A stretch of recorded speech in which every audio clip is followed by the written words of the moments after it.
ಬಿಡಾಡಿ ದಿನಗಳಿಂದ ಬೇಸತ್ತು ಹಾಗೂ ಮೂಲಭೂತ ಸೌಕರ್ಯಗಳನ್ನ ಕಲ್ಪಿಸುವಂತೆ ಪುರಸಭೆಗೆ ಮುತ್ತಿಗೆ ಹಾಕಿದ ಬೀದಿ ಬದಿ ವ್ಯಾಪಾರಸ್ಥರು. ಬೆಳಗಾವಿ ಜಿಲ್ಲೆ ರಾಮದುರ್ಗ ಪಟ್ಟಣದ ತೀರ್ ಬಜಾರ್ನಲ್ಲಿ ಹಲವಾರು ವರ್ಷಗಳಿಂದ ಬಿಡಾಡಿ ದನಗಳು ಅಲ್ಲಲ್ಲಿ ಸಾರ್ವಜನಿಕರ, ವಯೋವೃದ್ಧರ, ಮಹಿಳೆಯರ ಮೇಲೆ ದಾಳಿ ಮಾಡಿದ ಪರಿಣಾಮ ಬೇಸತ್ತ ಬೀದಿ ಬದಿ ವ್ಯಾಪಾರಸ್ಥರು ತಮ್ಮ ವ್ಯಾಪಾರವನ್ನ ಬಂದ್ ಮಾಡಿ ಪುರಸಭೆ ಮುಂದೆ ಕುಳಿತ ಪ್ರತಿಭಟಿಸಿದರು. ಬಿಡಾಡಿ ದನಗಳ ಹಾವಳಿಯಿಂದ ಹಗಲು ರಾತ್ರಿ ವೇಳೆಯಲ್ಲಿ ವಾಹನ ಸಂಚಾರಕ್ಕೂ ಸಮಸ್ಯೆ ಉಂಟಾಗುತ್ತಿದ್ದು, ಬೀದಿ ಬದಿ ವ್ಯಾಪಾರಸ್ಥರಿಗೆ ಶೌಚಾಲಯ ಹಾಗೂ ಕುಡಿಯುವ ನೀರಿನ ಸೌಲಭ್ಯ ಕಲ್ಪಿಸುವಂತೆ ಪುರಸಭೆ ಮುಂದೆ ಪ್ರತಿಭಟಿಸಿ ಮುಖ್ಯಾಧಿಕಾರಿಗಳ ಮುಂದೆ ತಮ್ಮ ಅಳಲನ್ನ ತೋಡಿಕೊಂಡರು. ಪುರಸಭೆ ಮುಖ್ಯಾಧಿಕಾರಿ ಈರಣ್ಣ ಗುಡದಾರಿ ಮಾತನಾಡಿ, ಆದಷ್ಟು ಬೇಗ ಮೂಲಭೂತ ಸೌಕರ್ಯವನ್ನ ಕಲ್ಪಿಸಿ ತಮ್ಮ ಬೇಡಿಕೆಗಳನ್ನ ಈಡೇರಿಸಲಾಗುವುದೆಂದು ನುಡಿದರು. ಈ ಒಂದು ಬೀದಿ ಬದಿ ವ್ಯಾಪಾರಸ್ಥರ ಪ್ರತಿಭಟನೆಯಲ್ಲಿ ನ್ಯಾಷನಲ್ ಹ್ಯೂಮನ್ ರೈಟ್ಸ್ ರಾಜ್ಯಾಧ್ಯಕ್ಷ ಬಿಯು ಬೈರಕದಾರ್, ವೆಂಕಟೇಶ್ ಹಿರೇರೆಡ್ಡಿ, ರಾಜೇಶ್ ಹರ್ಲಾಪುರ್, ಶಶಿಕಾಂತ್ ನೆಲ್ಲೂರ್, ಭಾಷಾ ಸಾಬ್, ಮೊಹಮ್ಮದ್ ಅಲಿ, ಅರುಣ್ ಬಾಳಿಕಾಯಿ ಸೇರಿದಂತೆ ಬೀದಿ ಬದಿ ವ್ಯಾಪಾರಸ್ಥರು ಉಪಸ್ಥಿತರಿದ್ದರು. MD Sohil Barkadar, GK news Kannada, Ramdurg. ಹುಮ್ನಾಬಾದ್ನಲ್ಲಿ ಇದು ಮೊದಲ ಬಾರಿಗೆ ಹೋಮ್ ಸರ್ವಿಸ್ ನೀಡುವ 24x7 ಕೆಲಸ ನಿರ್ವಹಿಸುವ ಹುಮ್ನಾಬಾದ್ ಡಯಾಗ್ನೋಸ್ಟಿಕ್ ಸೆಂಟರ್ ಪ್ರಾರಂಭ. ಎಲ್ಲಾ ತರಹದ ಪರೀಕ್ಷೆ ಮಾಡಲಾಗುತ್ತದೆ. ಹಿಂದೆ ಭೇಟಿ ನೀಡಿ. ಪೊಲೀಸ್ ಠಾಣೆ ಎದುರುಗಡೆ, ಪೂರ್ವಿಕಾ ಮೊಬೈಲ್ ಹಿಂದುಗಡೆ, ಹುಮ್ನಾಬಾದ್. ನಮಗ ಕೈಪಲ್ಲೆ ತಗೊಳೋರಿಗೆ ಸಮಸ್ಯೆ ಭಾಳ ಆಗೈತ್ರಿ, ನಮಗ ಮಾರೋರಿಗೆ ಸಮಸ್ಯೆ ಭಾಳ ಆಗೈತ್ರಿ. ದಿನ ಒಬ್ಬೊಬ್ರು ಒಂದೊಂಥರ ಕಾಯಿಪಲ್ಲೆ ಮಾರೋರಿಗೆ ಸಮಸ್ಯೆ ಭಾಳ ಆಗತೈತಿ. ಒಬ್ರ ಮಣ್ಣಿಲಿ ಅಮ್ಮ ಹೊಸಗೆರೆ ಪಕ್ಕಿರಿ ಅವ್ರು ಜೋಳ ಮಾರೋರ ಪಾಪ 4 ಲಕ್ಷ ರೂಪಾಯಿ ಹಾಕಿರೋ ಅವ್ರಿಗೆ ಆರಾಮ್ ಆಗ್ಲಿಲ್ರಿ. ಇದ್ರಾಗಿಂದ ಹಾಸ್ಪಿಟ್ಲಾಗಿಂದ ಹೆಣ ತಗೊಂಬಂದ್ರಿ ಅವ್ರ. ನಾವ್ ಆಗ ಇದನ್ನೆಲ್ಲ ಇದು ಮಾಡಿದ್ರ ಅದ್ ಏನ್ ಹಾಕಿತ್ರಿ. ಆಗ ಯಾರು ಏನು ಇದನ್ನ ವಿಚಾರ ಮಾಡ್ಲಿಲ್ರಿ. ಸಂಬಂಧ ಆಗೈತೆ ಅಂತ ಹೇಳ್ರಿ. ಬಾಳ ಬಾಳ ಸಮಸ್ಯೆ ಮಾಡಾಕತ್ಬಿಟ್ಟವ್ರಿ. ದಿನಕ್ಕೊಂದ ಇನ್ ಸಮಸ್ಯೆ ಹಾಕತ್ಬಿಟ್ಟವ್ರಿ. ನಮ್ಗ ಬಜಾರ್ದಾಗ್ರಿ ತಗೊಳಕ್ ಬರೋರಿಗೆ ಸಮಸ್ಯೆ ಬಾಳ ಆಗತ್ತವ್ರಿ, ಮಾರೋರಿಗೆ ಸಮಸ್ಯೆ ಬಾಳ ಆಗತ್ತವ್ರಿ. ಒಂದೇದ್ರಿ ಸರ ರೀ.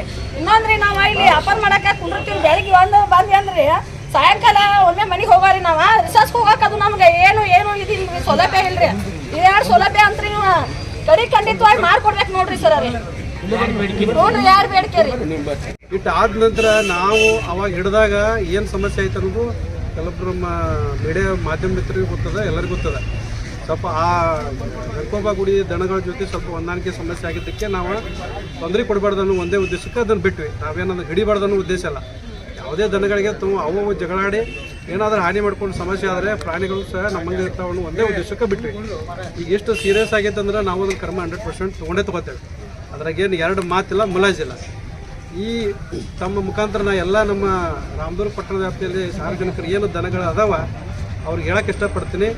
ಇನ್ನು ಮುಂದೆ ನಾವು ಸಹಿಸಂಗಿಲ್ಲ. ದಯವಿಟ್ಟು ನಿಮ್ಮ ಮಣಿಮಾರ ದನಗಳು ಇದ್ದವಪ್ಪ ಅಂದ್ರೆ ಇವತ್ತೇ ನೀವು ಹೊರಗೆ ಬಿಡಲಾರ್ದಂಗೆ ದಯವಿಟ್ಟು ಎಚ್ಚರಿಕೆ ಕಡ್ಡಾಯವಾಗಿ ವಹಿಸಬೇಕು. ಒಂದು ವೇಳೆ ನಿಮ್ಮದು ಹೊರಗಡೆ ದನ ಬಂದಿದ್ದೇ ಆದರೆ ಈ ಮುಖಾಂತರ ನಾನು ಹೇಳಕ್ಕೆ ಬಿಡ್ತೀನಿ, ಒಂದು ನಿಮ್ಮ ಮೇಲೆ ದಂಡ ಆಗ್ತೈತಿ, ಎರಡನೇದ ಕಾನೂನು ಪ್ರಕಾರ ನಮ್ಮ ಮೊಕದ್ದಮೆ ನಾವು ಪೊಲೀಸ್ ಸ್ಟೇಷನ್ದಾಗ ದಾಖಲು ಮಾಡ್ತೀವಿ. ನೀವು ಮಾತಾಡ್ತಂದ್ರೆ ನಾವು ಸುಮ್ಮನೆ ಅದಕ್ಕೆ ಅವಕಾಶ ಅದ. ದನಗಳನ್ನು ಒಟ್ಟು ಇಡೀ ಊರು ದನ ಇಟ್ಕೊಂಡು ಮೇಂಟೈನ್ ಮಾಡೋಕೆ ಅಷ್ಟು ಸರಳ ಅಲ್ಲ. ಒಂದೇದು ಅವ್ರ ಮೇಲೆ ಯಾರೂ ದನ ಮಣಿಮಾರ ದನ ಇರ್ತಾವಲ್ಲ 100% ಅವ್ರ ಮೇಲೆ ಮೊಕದ್ದಮೆ ದಾಖಲಿಸಕ್ಕೆ ಕಾನೂನು ಅವಕಾಶ ಅದ. 100% ಇವತ್ತೇ ಮಾಡ್ತೇವೆ. ಇವತ್ತಿಂದ ಇವತ್ತೇ ಯಾರು ತಾವು ಮಾಹಿತಿ ಕೊಟ್ಟರಂದ್ರೆ ಭಾಳ ಒಳ್ಳೆಯದು. ಇಲ್ಲ ನಮ್ಮ ಹೆಸರು ಬರಬಾರ್ದ್ರಿ ಅಂತ ತಾವು ಹೇಳೋದಿತ್ತಂದರೆ ನನಗೆ ಜಸ್ಟ್ ಬಂದು ಒಬ್ರು ಯಾರೋ ಬಂದು ಹೇಳಿ ಹೋಗ್ಬೋದು. ನಿಮ್ಮ ಹೆಸರು ಬರೋಂಗಿಲ್ಲ. ನೇರವಾಗಿ ನಾವೇ ಸ್ವತಃ ಹೋಗಿ ನಮ್ಮ ಆಫೀಷಿಯಲ್ ಆಗಿ ನಾನೇ ಹೋಗಿ ಖುದ್ದಾಗಿ ನಮ್ಮ ಆಫೀಸ್ ಮುಂದಿನೂ ಅಲ್ಲ, ಬೇಕಾದ್ರೆ ನಾನೇ ಹೋಗ್ತೇನೆ. ನಾನೇ ಹೋಗಿ ಅವ್ರ ಮನೆ ಮುಂದೆ ನಿಂತು ಅದ್ರ ಫೋಟೋ ಹೊಡೆದು ಸಾಕ್ಷಿ ಬೇಕಾಗ್ತೈತೆ. ಯಾವುದೇ ಮಾಡಬೇಕಾದ್ರೆ ಸಾಕ್ಷಿ ಬೇಕ್ರಿ. ಕಾನೂನು ಕ್ರಮ ತೊಗೋಬೇಕಾದ್ರೆ ಹಾಗೆ ಮಾಡಕ್ಕೆ ಬರೋಂಗಿಲ್ಲ. ಸರ್ ಅವ್ನದೈತೆ ನೋಡ್ರಿ ದನ ಅಂದ್ರೆ ಮಾಡಕ್ಕೆ ಬರೋಂಗಿಲ್ಲ, ಸಾಕ್ಷಿ ಕೇಳ್ತಾರೆ. ಅದಕ್ಕೆ ಸ್ವಲ್ಪ ತಾವು ಏನು ತಮ್ಮ ಕಡೆ ಸಹಕಾರ ಏನು ಕೇಳ್ತೀನಿ ಅಂದರೆ, ಯಾವ ಮಣಿಮಾರ ದನ ಅದ ಒಣ್ಣೆದ್ದದು ಮಣಿಮಾರ ದನ ಯಾವ ಅದಾವಲ್ಲ ನಮ್ಮ ಕಡೆ ಒಂದು ಏನೋ ಫೋಟೋ ಗೀಟೋ ಏನಾರು ಇರ್ತದೆ ಕೊಟ್ಟರೆ ಒಳ್ಳೇದು. ನಿಮ್ಮ ಹೆಸರು ಹೇಳಂದ್ರೆ ಹೇಳ್ತೇವೆ. ಇಲ್ಲ ಸರ್ ಹೇಳ್ಬೇಡ್ರಿ ನಮ್ಗೆ ತೊಂದರೆ ಆಗ್ತದೆ ಅಂದ್ರೆ ಅದನ್ನು ಹೇಳಲ್ಲ. ಅದನ್ನು ನಾವು ಜವಾಬ್ದಾರಿ ತೊಗೋತೀವಿ. ಕಾನೂನು ಪ್ರಕಾರ ಅಧಿಕಾರ ನಮಗೆ ಕೊಟ್ಟರೆ ನಾವು ತೊಗೋತೀವಿ. ನಮ್ಗೆ ಸಹಕಾರ ತಮ್ಮಿಂದ ಯಾರು ಅಂತ ಬೇಕಷ್ಟೇ. ಯಾಕಂದ್ರೆ ಒಬ್ಬರ ಮೇಲೆ ಕ್ರಮ ಆಯ್ತಂದ್ರೆ ಉಳಿಕೆದವ ಎಚ್ಚರ ಆಗ್ತವೆ. ಗ್ರಾಹಕರ ಸ್ಯಾಟಿಸ್ಫ್ಯಾಕ್ಷನ್ ನಲ್ಲಿ ನಂಬರ್ 1 ತೃಪ್ತಿಕರ ದೈಹಿಕವಾದ ಹುಮ್ನಾಬಾದ್ನ ಎಸ್ವಿ ಟಿವಿಎಸ್ ಶೋರೂಮ್ ನಿಮಗಾಗಿ ತರುತ್ತಿದೆ ಹೊಸ ಮಾಡೆಲ್ಗಳ ಹೊಸ ಬೈಕ್ಗಳು. ಇಲ್ಲಿ ಟಿವಿಎಸ್ ನ ಸ್ಪೇರ್ ಪಾರ್ಟ್ಸ್ ಹಾಗೂ ಸರ್ವಿಸ್ ಕೂಡ ಲಭ್ಯ. ಹಾಗಿದ್ರೆ ತಡೆಯಾಕೆ ಹಿಂದೆ ಭೇಟಿ ನೀಡಿ. ನಾಗಲಕ್ಷ್ಮಿ ದಾಬಾ ಹತ್ತಿರ, ಗುಲ್ಬರ್ಗಾ ರೋಡ್, ಹುಮ್ನಾಬಾದ್. ಹೆಚ್ಚಿನ ಮಾಹಿತಿಗಾಗಿ ಸಂಪರ್ಕಿಸಿ 8494951009. ಹುಮ್ನಾಬಾದ್ನಲ್ಲಿ ಇದು ಮೊದಲ ಬಾರಿಗೆ ಹೋಮ್ ಸರ್ವಿಸ್ ನೀಡುವ 24x7 ಕೆಲಸ ನಿರ್ವಹಿಸುವ ಹುಮ್ನಾಬಾದ್ ಡಯಾಗ್ನೋಸ್ಟಿಕ್ ಸೆಂಟರ್ ಪ್ರಾರಂಭ. ಇಲ್ಲಿ ರಕ್ತ ಪರೀಕ್ಷೆ, ಥೈರಾಯ್ಡ್ ಪರೀಕ್ಷೆ, ಶುಗರ್ ಸಂಬಂಧಿತ ಎಲ್ಲಾ ಪರೀಕ್ಷೆ, ಹೃದಯ ಸಂಬಂಧಿ ಪರೀಕ್ಷೆ, ಕ್ಯಾನ್ಸರ್ ಗಡ್ಡೆ ಪರೀಕ್ಷೆ ಅಲ್ಲದೆ ಎಲ್ಲಾ ತರಹದ ಪರೀಕ್ಷೆ ಮಾಡಲಾಗುತ್ತದೆ. ಹಿಂದೆ ಭೇಟಿ ನೀಡಿ. ಪೊಲೀಸ್ ಠಾಣೆ ಎದುರುಗಡೆ ಪೂರ್ವಿಕಾ ಮೊಬೈಲ್ ಹಿಂದುಗಡೆ, ಹುಮ್ನಾಬಾದ್. ಹೆಚ್ಚಿನ ಮಾಹಿತಿಗಾಗಿ ಸಂಪರ್ಕಿಸಿ 9380510223 ಅಥವಾ 9353168820. ಹುಮ್ನಾಬಾದ್ನ ಶಿವಚಂದ್ರ ಕಾಲೋನಿ ಗುಲ್ಬರ್ಗಾ ರೋಡ್ನಲ್ಲಿರುವ ಕಡಾಳಿ ಆಸ್ಪತ್ರೆಯಲ್ಲಿ ಉತ್ತಮ ಸೇವೆ ನೀಡಲಾಗುತ್ತಿದೆ. ಇಲ್ಲಿ ಗರ್ಭಿಣಿ ಹಾರೈಕೆ, ನಾರ್ಮಲ್ ಮತ್ತು ಸಿಸರಿಯನ್ ಹೆರಿಗೆ, ಗರ್ಭಕೋಶ ಸಂಬಂಧಿತ ಶಸ್ತ್ರಚಿಕಿತ್ಸೆ, ಬಂಜೇತನ ಮತ್ತು ಕ್ಯಾನ್ಸರ್ ಸ್ಕ್ರೀನಿಂಗ್, ಎಲುಬು ಕೀಲು ತಜ್ಞರು, ಆಕ್ಸಿಡೆಂಟ್, ಮೂಳೆ ಮುರಿತ, ಬೆನ್ನು ನೋವು ಸರ್ಜನ್ ತಜ್ಞರು, ಅಪೆಂಡಿಕ್ಸ್, ಅರ್ನಿಯಾ, ಹೈಡ್ರೋಸೆಲ್ ಚಿಕಿತ್ಸೆ ನೀಡಲು ವಿಶೇಷ ವೈದ್ಯರು ಲಭ್ಯ. ಎಂದೇ ಸಂಪರ್ಕಿಸಿ 8123213312.